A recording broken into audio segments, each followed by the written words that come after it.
பொன்கி எப்படி இருக்கு நிலவரம்? நான் சொன்னதே கேள்வி எடுத்துக்கங்க. எப்படி இருக்கு இப்போ? மரியாதைக்குரிய பிரதமர் மோடி அவர்களுடைய பேச்சை பார்க்கும் பொழுது அவருடைய பேச்சிலே தோல்வி பயம் தெரிகிறது. காட்சி ஊடகங்களிலே அவர் முகத்தை பார்க்கும்போது அப்பட்டமாக தெரிகிறது தோல்வி பயம். டயர்டாக இருப்பார். அப்பட்டமாக எப்படி தெரியுது? தோக்குறதுக்குன்னு ஒரு மூஞ்சி இருக்கா? ஆமாங்க, இதை பாருங்கள், கார்கே முகத்தை பாருங்கள், எவ்வளோ தெளிவாக இருக்கு. இப்படிலாம் பேசினேன் எப்படி? அப்படித்தாங்க. தோக்குறதுக்குன்னு ஒரு முகம், ஜெயிக்கிறதுக்குன்னு ஒரு முகம் இல்லைங்க. மனுஷன் எல்லா இடத்துக்கும் போறாரு. 73 வயசாச்சு. நான் சொல்றதை கொஞ்சம் கேளுங்க. ஐயா போறாங்க. சைக்காலஜின்னு ஒன்று இருக்கு. முகத்தை பார்க்கும் பொழுதே அவங்களுடைய நடவடிக்கைகளை நாம் அறிந்து கொள்ள முடியும். அது அரசியல்வாதிகளுக்கு தெரியும், பத்திரிகையாளர்களுக்கு அந்த அனுபவம் நிச்சயமாக இருக்கும், போலீஸ்காரங்களுக்கு இன்னும் அதிகமாக இருக்கும், கூடுதலாக. அது இப்போ எங்களை மாதிரி ஆளுங்களுக்கு அந்த முகத்தை பார்க்கும்போதே தெரியுது அவர் ஒரு பதட்டப்படுகிறார். ஏன் பதட்டப்படுகிறார் அப்படின்னு கேட்டிங்கன்னா, எலெக்ஷன் போலிங்க்கு முன்னால் வரையிலும் எலெக்ஷன் அறிவிக்கிற நேரத்தில் அறிவித்த உடனே அவருங்க சொன்னது, மரியாதைக்குரிய உள்துறை அமைச்சராக இருக்கக்கூடிய திரு அமித்ஷாவினுடைய கருத்து, நாங்கள் 411 சீட்டு ஜெயிப்போன்னு அறுதிட்டு சொன்னார். சரி. ஆனால் ஃபஸ்ட்டு பேஸ் முடிஞ்சதுக்கப்புறம் அந்த 400ன்ற பேச்சு அவங்கள விட்டு போயிடுச்சு. அதுக்கப்புறம் ரெண்டாவது பேஸ் நடந்த உடனே பயம் தட்ட ஆரம்பிச்சிருச்சு. காரணம் ஏன் அவங்கக்கிட்ட பயமும் பதட்டமும் இருக்குன்னா, இந்த 10 ஆண்டுகளில் அவங்க செய்திருக்கக்கூடிய இந்த அரசியல் ரீதியான விவகாரங்கள் தங்களை பாதிப்பைக்குள்ளே உண்டாக்கும் அப்படின்றத அவங்க நல்லா உணர்ந்திருக்காங்க. காரணம் என்னென்னா, இந்த ரஃபேல் ஊழலும் நம்ம 7.5 லட்சம் கோடி ஊழலையும் நம்ம காங்கிரஸ் உள்பட இந்தியா கூட்டணி அதை சரியாக கையாளலைன்ற வருத்தம் எனக்கு இருக்குது. பேசவே இல்லை. எனக்கு நிச்சயமாக இருக்காது. அதை எடுத்து பேசியிருக்கணும். 1,76,000 கோடின்னு நடக்காத ஒரு ஊழலை நடந்ததாக வினோத் ராய் சொன்னவுடன் மத்தியிலும் ஆட்சி போச்சு, மாநிலத்திலேயும் ஆட்சி போச்சு. 7.5 லட்சம் கோடி சொன்னதுக்கப்புறம் இந்தியா கூட்டணி அதை கையில் எடுக்கலைன்ற வருத்தம் எனக்கு இருந்தால் கூட, இந்த இந்தியாவில் படித்த இளைஞர்கள் 65% பேர் அதை கையில் எடுத்துட்டாங்க. அவர்களே கையில் எடுத்துட்டாங்க. இவங்க கண்கூடா அந்த இளைஞர்கள்கிட்ட இவங்க ஐடி விங்க பேசும்பொழுது தெரிஞ்சிடுச்சு நீங்கள் ஊழல்வாதி. காரணம், அந்த படித்த இளைஞர்கள் உலகத்தை உள்ளங்கையிட பார்க்குறான். எங்களுடைய அருமை தலைவன் ராஜீவ் காந்தி உலகத்தை உள்ளங்கையில் பார்க்கக்கூடிய ஒரு நிலையை இந்தியாவில் உருவாக்கி வைத்து விட்டு போன காரணத்தினாலே இந்த ஃபோனை எடுத்து இப்படி பார்த்தாருன்னா உலகம் ஃபுல்லாக என்ன நடக்குதுன்னு தெரியும். அதை பார்க்குறாரு. பார்க்கும்போது தெரியுது இவங்க பேசலைன்னா என்ன இந்தியா கூட்டணி. அவங்களுக்கு தெரியுது ரஃபேலில் ஊழல் எப்படி தெரியுது. 500 கோடிக்கு நாங்கள் வாங்கின விமானத்தை இவங்க 1,200 கோடிக்கு வாங்கினாங்க. கேட்டால் வாழைப்பழம் கதை சொன்னாங்க. இவங்க அது ஒன்றும் தங்கத்தில் செஞ்ச விமானம் இல்லை, அதே தகரத்தில் செஞ்ச விமானத்தை தான் இவங்கள வாங்கினாங்க. அது அந்த படித்த இளைஞனுக்கு தெரியுது. அதில் பல சிஸ்டம் இருக்குண்ணா.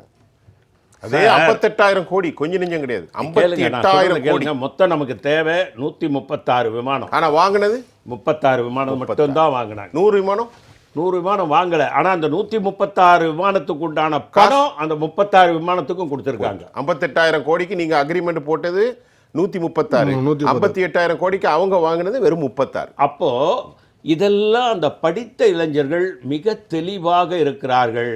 ஆகவே அங்கே ஐடி விங்க என்ன சொல்லிடுச்சுன்னா, படித்த இளைஞர் நமக்கு ஓட்டு போட மாட்டான், தெளிவாயிட்டான். ஐடி விங்கி அவங்க ஐடி விங், அவங்க பிஜேபியினுடைய ஐடி விங்கு பல இடங்களில் அவங்க பெரிய ஒரு நெட்வொர்க் வச்சுருக்காங்கங்க. அதுக்கு பணத்தை கோடிக்கணக்கில் செலவு பண்ணுறாங்க. மற்ற எந்த இயக்கமே இது வரைக்கும் அப்படி செலவு பண்ணாத அளவுக்கு அவங்க அந்த ஐடி விங்குக்காக செலவு பண்ணுறாங்க. நீங்கள் கூட நீங்கள் பார்த்தீங்கன்னா ஆழ்வார்பேட்டையில் ஒரு இடம் வச்சுட்டு அதில் நிறைய ஐஏஎஸ் ஆஃபீஸர் பத்திரிகையாளர்கள்லாம் வச்சுட்டு ஒரு நிகழ்ச்சி நடத்துகிறாங்க. அவங்க சொல்கிறத கேட்டுட்டு தான் அவர் 1967 அக்டோபர் மாதம் 3ஆம் தேதி சத்ரபதி சிவாஜி வந்தார்னு பேசினார். ஞாபகத்துக்குங்களா? அந்த ஐடி விங்க சொல்லி பேசினது தான். 1680 இறந்து போன சித்ரபதி சிவாஜி 1967 வந்ததாக பேசினார். அதனால் அது போகிற போக்கில் அடிச்சு விட்றது கதை தானே, எல்லாருக்கும் தான் உண்டு. சார் போகிற போக்கில் 1-2 சொன்னால் பரவாயில்ல சார், எல்லாரும் தான் பேசுவாங்க. இல்லை அல்ல சிலத்துக்கு வாய் தவறி கூட வந்துடும் சார். எல்லா தலைவர்களையும் பார்க்குறோம். ஆனால் மரியாதைக்குரிய நம்முடைய ஐபிஎஸ் படித்த அண்ணாமலை அவர்கள் பல விஷயங்களை சொல்கிறார். இன்னொரு விஷயம், நீங்கள் ஒரு 1-2ன்னா பரவாயில்ல, 1950 குடியரசு தினத்திற்கு காந்திக்கு நேரு அழைப்பு கொடுக்கலன்னு சொல்கிறாரு. யார் சொல்கிறா? அண்ணாமலை சொல்கிறாரு. அவர் தான் 20,000 புக்கு படிச்சிருக்காரு. அவர் சொல்லாம நினைச்சவர் எல்லா புக்கையும் படிச்சிருப்பாரு. படிச்சிருக்காரு. 20,000 புக்கு படிச்சாங்க. ஆனால் 1948 காந்தி இறந்து போயிட்டாருங்க. இந்த வரலாறு தெரியாமல் அவ்வளோ புக்கு அவர் படிச்சிருந்தா பிரயோஜனம்னு கேட்குறேன். அண்ணாமலை சொல்கிறாரு, நான் 20,000 புக்கு படிச்சேன்னு சொல்ல ஆங்கிலம் பேசுகிறாரு, கன்னடம் மாத்தாடுறாரு, எல்லாம் பேசுகிறாரு. எல்லாம் ஒரு ஒரு ஒரு இதை பார்த்தேன் நான், தமிழர்களே எனக்கு பிடிக்கவே பிடிக்காது, கன்னடர்கள் தான் பிடிக்கும், கன்னடம் தான் பிடிக்கும், கர்நாடகா தான் பிடிக்கும்னு பேசின வீடியோ கூட நான் பார்த்தேன். நான் என்ன சொல்ல வரேன்னா, இன்னைக்கு தோல்வி பயம் அவர்களுக்கு தெரியுது. 2வது பேஸில் போலிங் ஆனதில் அவங்க தெரிஞ்சுக்கிட்டாங்க. இப்போ ஒரு கேள்வியில் உங்கள்கிட்ட கேட்க, நீ சொன்னாப்புல டாப்பிக்கை மாறினீங்க. இப்போ இந்த ஐடி விங்கில் இந்த 7.5 லட்சம் கோடிலாம் இருக்கிறனால அப்படியே கதையை மாற்றிட்டாங்க அப்படின்னா, அப்போ மற்ற சாமானியர்களை குறிவைத்து பிரச்சனை நடக்குதா? அதை சொன்னாப்புல விட்டீங்க. இல்லை, அந்த 7.5 லட்சம் கோடி என்பது அந்த இப்போ உலகத்திலேயேங்க இந்தியாவில் தான் அதிக இளைஞர்கள் இருக்காங்க. அவன் எல்லாமே படித்தவனாக இருக்கான், எல்லாமே மிகப்பெரிய அறிவாளிகள். உலக நாடுகளில் எங்கேயோ ஊழல் நடக்காத ஆட்சி நடந்துட்டு இருக்கு, இந்தியாவில் ஊழல் நடக்கூடாதுன்னு நினைக்கிறவன். அப்போ 7.5 லட்சம் கோடின்றது சாதாரண இல்லை. ஒரே ஒரு உதாரணம், அது கைப்புண்ணுக்கு கண்ணாடியே தேவையில்லை. மிக தெளிவாக சிஏஜி சொல்லிச்சு, 1 கிலோமீட்டர் சாலை போட 18 கோடி தான் வேணும். ஆனால் பில்லு வந்து 250 கோடி போய். சரி, உங்களுக்கு இயற்கை அவ்வளோ வாய்ப்பு அள்ளி கொடுத்துச்சு, கொஞ்சம் நெஞ்ச வாய்ப்பு இல்லை பேசுறதுக்கு. ஒரு அரசியல்வாதிக்கு லேஸ்ட்டாக கிடைச்சாலும் பேசணும். இவ்வளோ வாய்ப்பு கிடைச்சி நீங்கள் பயன்படுத்தலைங்கிற நீங்களே சொல்கிறீங்க, என்ன காரணம்? அதாவதுங்க, அதை இவங்கெல்லாம் டிஸ்கஸ் பண்ணியிருக்கணும். அது ஒரு வருத்தமான பதிவு தான். அதை பண்ணாமல் எதிர்கட்சிகளுக்குள்ள ஒரு எனக்கு இருக்கு சார், எதிர்கட்சிக்குள்ள ஒரு இணக்க சூழ்நிலை இல்லை. அப்படி சொல்ல முடியாது, இணக்கமான சூழ்நிலை இருக்குது. இவங்க கூடி விவாதிச்சாங்க. ஆனால் இந்த 7.5 லட்சம் கோடியை தவற விட்டுட்டாங்கன்னு ஒரு முக்கியமான தலைவரே எனக்கு சொன்னார். இதை நீங்கள் பேசாமல் விட்டுட்டீங்களேன்னாரு. ஒரு வருத்தமான செய்தி தான். ஆனால் அதையும் மீறி ஆனால் மக்கள் தெரிஞ்சுக்கிட்டாங்கன்ற. அது மக்கள்லாம் இளைஞர்கள் 65% ஓட்டு போடக்கூடிய இளைஞர்கள் தெரிஞ்சுக்கிட்டாங்க.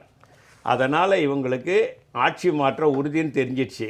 அதனால தானுங்க நான் என்ன கேட்குறேன், இவ்வளோ நாளாக யார் அம்பானி அதானி யார்?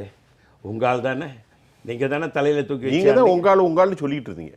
நாங்கள் சொல்லிக்கிட்டு இருந்ததில்லை. அதானி கூட விமானத்தில் உட்காந்து அவர் சாப்பிட்டதெல்லாம் காட்சி ஊடகத்தில் பார்த்தா. ஒரு இந்தியாவில் ஒரு ஆண்டர்பிரைனர் இருக்காருன்னா அவர் கூட சாப்பிட்டா தப்புன்னு நாங்கள் நாளைக்கு ராகுல் காந்தி வராரு, ஒரு பேச்சு சொல்கிறேன், அதை தப்பே நீங்க வந்து கார்ப்பரேட் எல்லாம் கூப்பிட, நான் தப்பே சொல்லல. கார்ப்பரேட் தேவைதான், நான் கார்ப்பரேட்டை எதிர்க்கல.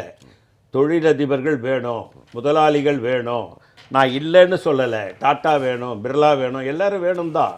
ஆனால் நான் என்ன சொல்ல வரேன்னா, இவ்வளோ நாளாக இருந்துட்டு இப்போ அவங்கள காட்டி கொடுத்துட்டீங்க. என்ன சொன்னீங்க நீங்கள்? கருப்பு பணத்தை இந்தியாவிலேருந்து ஒழிச்சிட்டேன்னு சொன்னீங்க. சொன்னாரா இல்லையா பிரதமர்?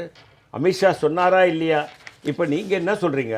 அதானி அம்பானியும் லாரிகளில் கருப்பு பணத்தை ராகுல் காந்திக்கு அனுப்புனதா சொல்கிறீங்க.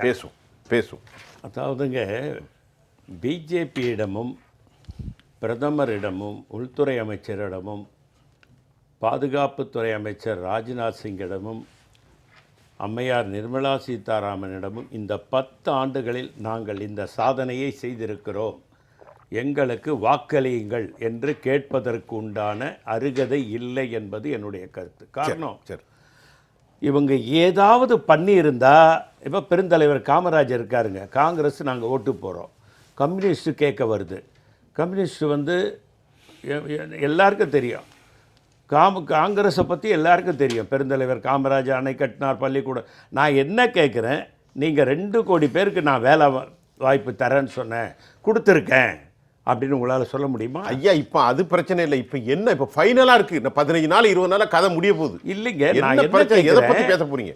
நான் என்ன சொல்கிறேன்னா, இந்த 10 ஆண்டுகள் சாதனைகளை சொல்லி அவங்க ஓட்டு கேட்க முடியல. அதனால தான் இப்படியோ, அதனால தான் என்ன பண்ணுறாங்க, இந்த வெறுப்பு அரசியலை பண்ணுறாங்க. இப்போது அவங்க ஒரு வார்த்தையை சொல்கிறாங்க, பாபர் வந்து அவர் பூட்டை கொண்டாந்து ராமர் கோயிலில், ஏங்க அது உச்ச நீதிமன்றம் சொல்லி கட்டியிருக்கு.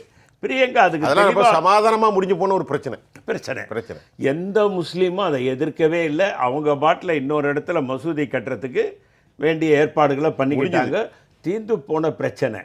உச்ச நீதிமன்றமும் பிரியங்கா காந்தி தெளிவா சொல்லியிருக்காங்க. அப்படி இருக்கிற இடத்துல பாபர் எங்க வந்தாருங்க? நீங்க வரலாறு படிச்சிருக்கீங்களா? பாபர் எப்படி இந்தியாக்குள்ள வந்தாரு? இந்த வரலாறு இருக்கட்டும். இப்ப இந்த பிரச்சனை எல்லாம் வந்து ஒரு ப்ரோவோக் பண்ற மாதிரி இருக்குல்ல மக்களை. இல்லைங்க, அவங்க என்ன நினைக்கிறாங்க, முஸ்லிம் மக்களை மேல வெறுப்பு விதையை விதைச்சு இந்துக்கள் வாக்கு வங்கி அறுவடை பண்ண முடியுமான்னு பார்க்கறாங்க. வட இந்தியாவில், வட இந்தியாவில், தென்னிந்தியாவில் இல்லை, அது நடக்காது. தென்னிந்தியாலேயும் நடக்காது, வட இந்தியாலேயும் நடக்காது. என்ன காரணம்னா வட இந்தியர்கள் விழித்து கொண்டார்கள். நீங்கள் சமீபத்தில் ஒரு 6-7 மாதம் இருக்கும், நான் காட்சி ஊடகத்தில் பார்த்தேன், பத்திரிக்கையில் பார்த்தேன். முஸ்லீம் மக்கள் அந்த மசூதிக்குள்ளே போய் தொழுகை பண்ண முடியாத நிலைமை வந்தபோது இதே உத்தரப்பிரதேசத்தில் ஒரு சிவன் கோயிலில் இந்துக்கள் எல்லாம் சேர்ந்து எடுத்துகிட்டு போய் தொழுகை நடத்தின வரலாறு இதே இந்தியா. அப்போது மக்கள் மனதில் என்ன நடக்குதுன்னா, முஸ்லீம் நம் சகோதரன் நினைக்கிறான் இந்துக்கள், யாரும் அவங்கள எதிரியாக நினைக்கல. நினைக்கிறது இல்லை சார், அது சார் உண்மை சார்.